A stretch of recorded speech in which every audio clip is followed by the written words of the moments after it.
Hey. Hey. Can I get an oh yeah? No, we're not doing that. Oh yeah. Oh, that was Awful. pathetic. Anyway, We're back. Welcome back to episode 3 of the Floating Rock Pod with me, Kaz. And me, Kirsty. We were out last night and we briefly talked about this in the previous episode. Yes, we're back to back recording because we are so dedicated to the fans. Yep. But I was just actually having a think. You know that quote that you see where they say like drunk minds speak sober thoughts? Disagree completely. Oh. I chat complete and utter shite when I've drinking me. Same. Like I've confessed my love for people when I'm drunk That you don't even I like. do not like nor know. Like I've convinced myself that someone's my husband when I'm drunk, and I've been like, no, like I need to know like what's the next time I'm going, oh, like I'm like, I don't even care. I don't even like them. why do What is his name? Who are you? Who are you again? So I'll never understand why that saying's a thing. No, I don't think that's saying the thing. Because the drink in me, I just get I would possessed by some other person that is not me. I love the other person in myself. Sometimes I do. Sometimes not so much. Why? When like what particular time stands out that she hasn't served you? Oh, very recently. When I basically demanded someone's hand in marriage when I was drinking.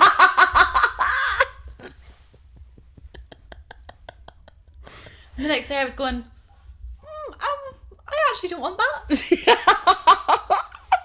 And you couldn't take it back. I actually don't want marriage and kids with me in the next few years. Why did I? I don't want to with anyone, never mind you. It's like, why did we say that? Like I just, sometimes drunk me is so fun, and then sometimes drunk me genuinely just makes things up and gets so emotional, and then the next day I'm like, it's as if the drink like activates like the emotional side of myself that has been suppressed for so long, and then she's like, let me out. Yeah. And she just makes a show of herself. That's because you're keeping her locked up too much. No, I think she's fine where she is. Do you? Yeah, she's fine where she is. I let her out now and again. We were talking about this earlier actually about well, Kaz used to be emotional, like at all. Like no, I cry all of the fucking time, like all of the time. So uncomfortable.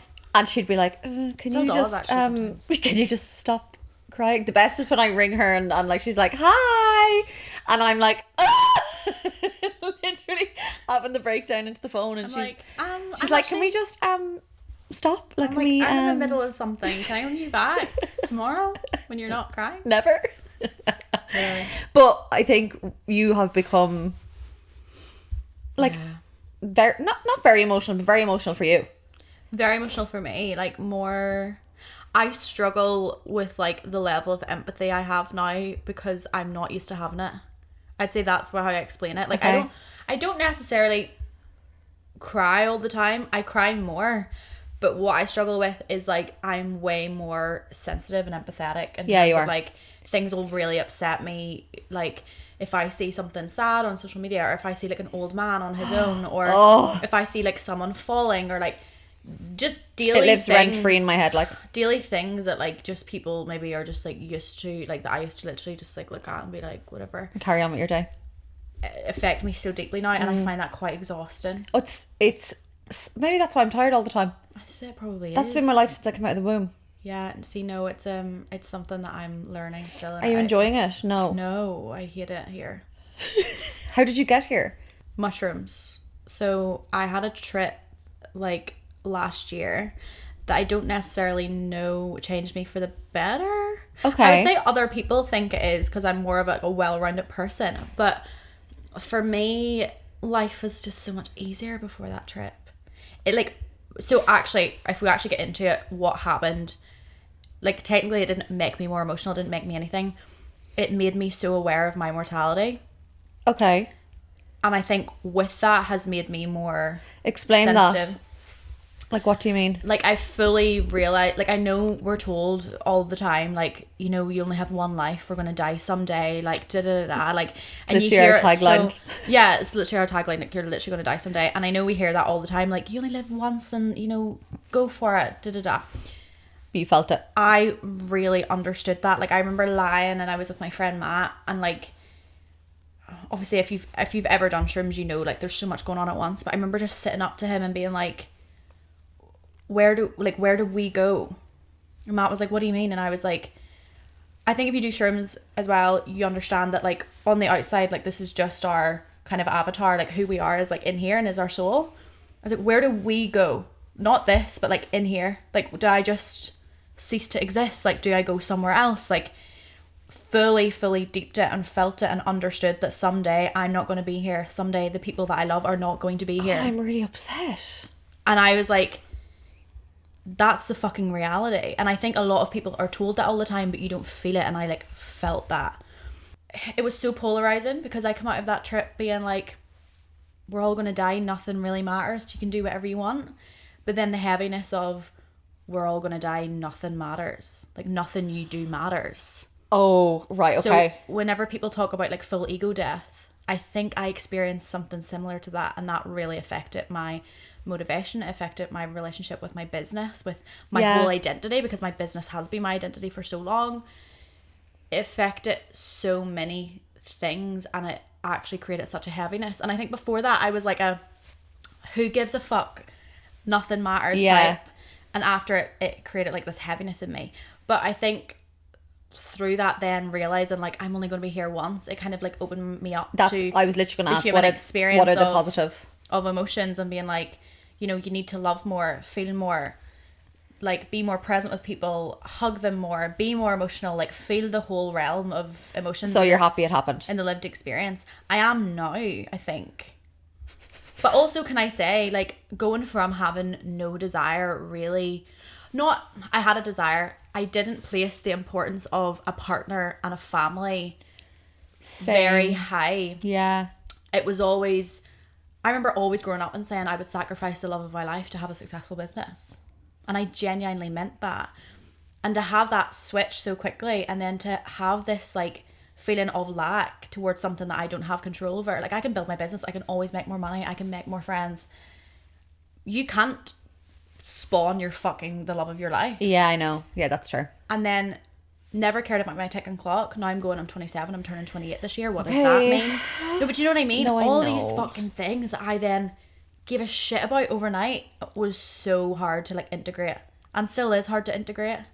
Yeah. And if you listen to the episode before this, you'll hear that like I went on a date and like was like, oh my god, like could I be with this person, and da-da-da. Now that kind of like places a pressure on me that when I date I'm kind of like, yeah, something that wasn't there before. You're first dating for a husband, whereas I always go on the first date to learn something about myself or about them, about myself really actually.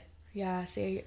So I don't really go in with an expectation for the first date. I'm just like, let's laugh. If I don't fucking laugh, that's the end of it, and learn something, anything. Yeah, true. I can learn I don't like them. That's not the point. We learn something. Yeah, and I think I probably just need to do that more, but it's hard though. It is hard. But yeah, so that was an interesting one. So I think from then I've just become a more emotional person, and like maybe I have more depth, I have more empathy, I have more understanding, and maybe like a more well-rounded person. But that doesn't come without its struggles of like, trying to integrate. I think especially when you were used to not feeling things, to then suddenly feeling them is really hard. And like, I'm not gonna lie, like it wasn't like I didn't have feelings. Like I was still kind and I was still good to people, and you know I still got upset if someone was hurt, like, but it was like those everyday kind of this desire for certain things I didn't desire before. And maybe like, you know, I didn't really cry at movies, I didn't cry at people dying, like I didn't cry at certain things. And I just think like to have all of that, like it's a little bit like crazy. Yeah, but that's okay. I think it's made you much softer and more understanding. Yeah, is probably what I would say. Maybe like more, I can hold space for people more. Yes, actually, I'm more like, you're also very good at like, I think this is a really good thing, that you're really good at only holding the space if you have the capacity. Yeah. So like there's times that I'm like, I'm on the verge and she's like, doll, really sorry you're going through that, like hope you're okay, but so am I. I will literally, and I would rather someone like, can we just normalize like you can say that instead of like not having the space, complaining that they're coming to you, like being like I can't handle this and doing it anyway. Like can we not just say I don't have the space for this today, like and would you rather show up better? For sure. Do you know what I mean? And I think people are afraid to say no, you feel bad, and I do get that. No, I get that. And like especially if you've been through hard things and then your friends reaching out to you, like you know how much maybe in that moment that they need your help. But I think there's absolutely nothing wrong with saying literally to your friend, like, I'm so sorry, I don't have the capacity, like my cup's empty right now, I can't pour into yours, can we do a call tomorrow? Or like, yeah, you can follow up. Like, I think giving someone another option is good, not just saying I can't handle this. See ya. Can I also say on the other side of that, this whole trend of the modern world of like, you don't owe anyone anything, like protect your peace, you actually do owe people things. You do owe like reciprocation of energy to your friends. You owe like space and time, and you know, you owe people communication if you're in I think that can be taken up really wrong. I think but people are running with that saying and just like making it okay to fuck people over sometimes and be a dick, like I'm protecting my peace. You're also being a massive fucking dickhead. Yeah, doesn't mean you get to be mean to people. There's a happy medium there, like happy medium of everything though. And I think sometimes, like, if you have any form of depth with anyone, whether that be friends, family, a relationship, like a romantic relationship, like you do owe people communication. You owe them being direct. You owe not letting your like maybe negative emotions affect someone else's mental health and their negative emotions. Like you do owe people things. But it's that happy balance of being aware of how you're making people feel, but also understanding that your feelings do come first, and you should only hold space for someone if you have the capacity to do so. Yeah, of course. I think we should all be able to say that. Yeah. Not today, honey. Not today, love.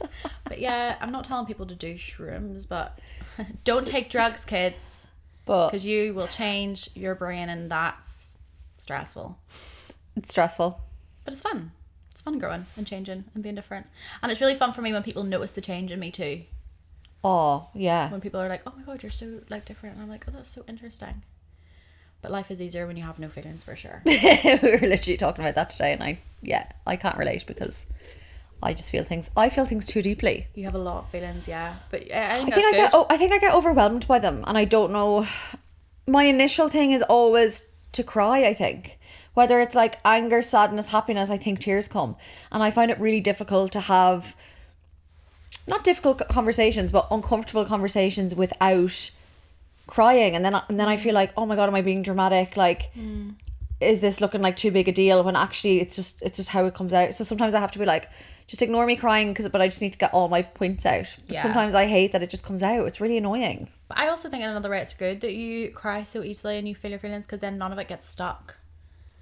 Like, you're letting things out. I think that's really good. I really feel like healthy, I have no choice. Because I'm still not good at communicating certain things, and I can feel them being stuck in my body. So I actually think it's admirable when someone just, like, you let all your emotions out. Like, whether it's like, all of them, like whether it's like fear, sadness, anger, like all of these different things. Sometimes you can like I have to rein it back in. Sometimes they come out extreme, and then it like balances with everything. Yeah. I feel like really hard, and then I have to like bring myself back down. Yeah. I think that's why I don't react to things instantly now, and like take time, because I want to come back to the anger thing. But on that note, like, I feel like when I suppress my feelings, I get really numb. If I like suppress them, it's like this thing that I get really numb, because I feel like shut down. That's like something I've experienced this year. I was like ignoring so many things, so many gut feelings, so many emotions. Like, was told I couldn't react in certain ways to things, and like I think doing that I became like totally numb and couldn't remember. I was like, I can't feel anything. Yeah. She's like, why are you sad? I was like, I'm actually not even sad. Like, it's probably a protective mechanism from your body though. No, 100% I think it is. Too much feelings that it's like, we can't feel anything right now, we're gonna shut down. I think probably a survival mechanism. Yeah, I think it was. I think at the time I probably couldn't handle all of them emotions. No, you couldn't have though. I don't think anyone could have. No. What were you gonna say about anger? I'm just going to have a little rant about this. Oh, here we go. Buckle up. Put on your seatbelts. Here we go. No, Mom's I think as women, you know where I'm going, because I actually love it already. I'm sitting upright, actually. I'm ready. Anything to do with this feminism? I think that as women, we're very much told to suppress anger. That like, you can't feel that. Yeah. That you should feel calm, and you should feel like happy and sad and in control and all of these things. You're allowed to feel any other emotion, but I think when it comes to anger, it's like you're not allowed to feel that. Yeah. And I just don't really get it. I feel like though anger, I think you come across, you're told then that you're a bitch. No. You're told that you're dramatic. And to relax. That's and to actually... calm down.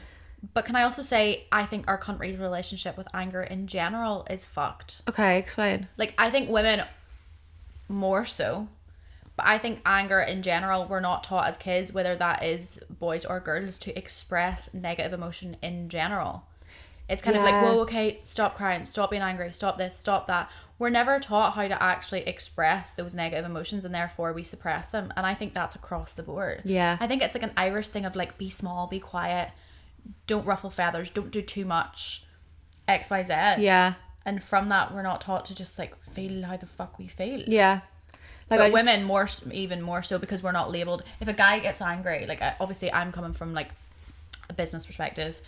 A guy gets angry and pissed off, something doesn't work out. Everyone's like, shit, right, we need to fix it. Like, he's raging, he's assertive, he's this, he's that. A woman is on a call going, what the fuck, like, we need to fix this, like, da-da-da.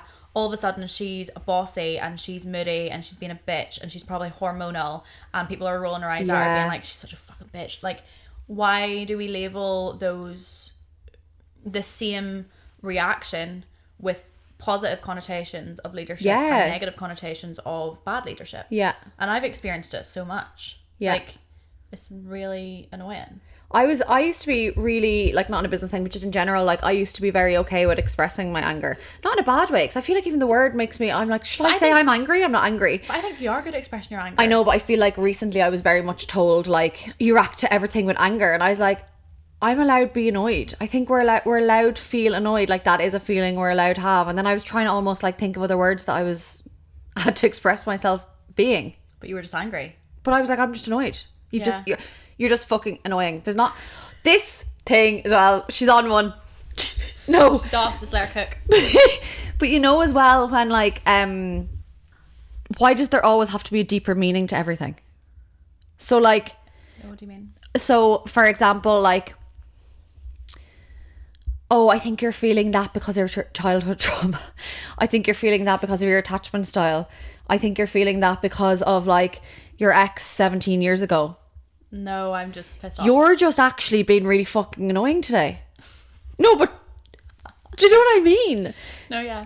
I think we the feel world... like we have to attach everything to something. I know we all love getting deep. Like, I love it. I love nothing more. And I love it. dissecting, like, life and myself and people in general. Yeah. But, like, can everything... I'm actually really tired. I'm exhausted, actually, from things being so deep sometimes. No, yeah, I agree. No, I agree from a point of view as well that, like, I don't express my feelings, but I will always, like... I almost have like this complex of self-awareness that whenever I feel any sort of negative emotion, I have to go into myself and be like, okay, like, yeah, you do that. I'm feeling this way because of this way, and like I don't ever express it, and I just work it out within myself instead of just validating how I feel and being like, no, I'm just actually disappointed in that, or I feel left down, or I didn't like the way that person spoke to me, or like, I feel like I always think that every negative emotion that I feel is my fault. Okay. And like, I have to work out why that I feel that way and why that negative emotion is there and how to stop it. Because instead of letting yourself instead of just being like, no, it's that other person's fault and you're allowed to feel how you feel. I'm really, really bad at that. Yeah, no matter whose fault it is, you're allowed to feel it. I'm always like, oh no, I shouldn't. So like, say if someone disappoints me or someone like her, like, yeah, say if someone disappoints me, I'm like, oh, why am I disappointed? I shouldn't be disappointed. Like, they're entitled to feel how they feel. Like, why am I so sensitive? Like, that's my internal dialogue all the time when I feel a negative emotion. Why? Oh, no, we're not supposed to dissect it. I'm just saying, why does there have to be a deeper meaning? Why? We're literally getting in now to like the depth and stuff. No, I do actually know why. And like, no, I do know why. But that's okay. I know why. I've done enough therapy. We don't need to dissect that. Yeah. I think it's just, you know, if you're younger and you're going through things and you're maybe always like, you know, it's always, you're taught to always look at the other person's perspective before your own, and you're maybe not taught the skills to validate how you feel, or people don't say, absolutely, you're in the right, you're allowed to feel how you feel, da-da-da. I think that's then obviously if you're taught that as a child, you're going to then be like that as an adult. But then also, that wasn't done in a negative way. No, of course not. I think my mum was always very good at saying, my mum was always very much about taking accountability for everything that was happening in your life, therefore taking your control back, you know, like never give your control away to others. So whenever something would happen to me, it would always be like, okay, but like, did you say it maybe this way? Like, what did they say? Like, what did they think? How could you have acted differently? Etc. Which obviously at the time she thought she was doing something good. But I think then I was never taught, actually, you're just fucking pissed off because that person's a dickhead and that's okay. Okay. So I constantly go from someone does something to me, I feel a negative emotion, I need to take accountability and look at how I could have done that differently and change that for the outcome. Yeah, I get you. Do you know? Yeah. And then it creates more depth when actually sometimes someone's just a bit of a dick, like, and let you down. So I hope what you've learned today, people are dicks. Feel angry.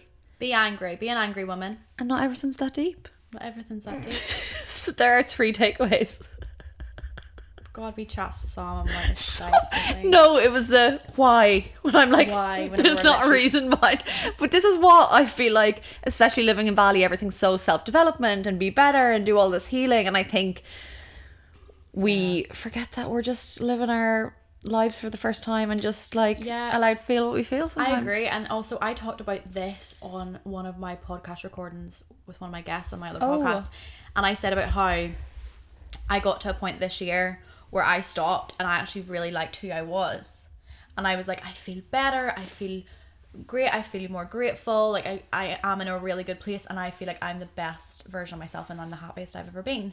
And I immediately went to, oh my God, so I have capacity to fix more. Oh my God, okay, now I feel this way and I feel amazing in a great space. This must be a great expansive space for me to figure out more of why I am the way I am and fix more parts of myself. And I had to like really stop and be like, wait, we're at the goal. Like, we're walking through the goal. We've scored the goal. All these things that you felt were emotionally difficult, you've now got to the other side for the first time after like a really emotionally volatile 3 years. You're now sitting going, I'm so grateful. You're able to feel happiness, feel gratitude, all of these different things, and life feels lighter again and more giddy. Why are we not celebrating that instead of being like, there's more to fix? Do you think we are ever going to be content? Yes, because I think as soon as I caught myself doing that, I then freed myself from the kind of responsibility that I felt like to self-develop more. I don't think we're ever going to be like fully healed, and there's always more things to learn and more things to do, but I just don't want to never be content with where I'm at. What's the point then? Oh, what's the point? I'm tired. She's tired today. I also hope you've learned that I'm exhausted. She's exhausted from all this stuff. I'm exhausted from life. What I'm trying to say is it's actually okay to like yourself. Give yourself permission to be proud of yourself and to say, do you know what? I'm not that fucking bad. I'm proud of myself for this thing. I'm proud of myself for getting through that thing. I'm a good friend. I'm a good daughter. I'm trying my best. And give yourself permission to like yourself. You're not a constant working project that you need to fix. I think it's the same as what people say in the gym, enjoy the process. Yeah. Like of everything. Like, what it's like this, right? Imagine we loved the finished product of our podcast and it went really well and all these good things happened, but we fucking hated recording every second. Yeah. Like we just didn't enjoy this process. Took a stroke. It's alright, she's back. She's back in the room. Like, what would be the point? And I think that's about everything. Yeah, I agree. Like, if you're always chasing, are you missing what's right in front of you? No, you are. Bars. She's Gandhi. I've had a really good episode. I've performed well. Right. I think we should call it a day before you ruin it. I actually think you're right. I can see her disappearing bit by bit. Like, honestly, the lights are going dimmer and dimmer by the second. So on that note, I'm going to go before Kirsty ruins our podcast for it. And our friendship. No. I know that was a bit of a ramble as per usual, but that's just an insight into me and Kirsty's brains. And I think, again, sometimes I think a lot of things that are said on podcasts are said all the time. And maybe we went over stuff there that you've heard before, but all of it feels so true to us. Yeah.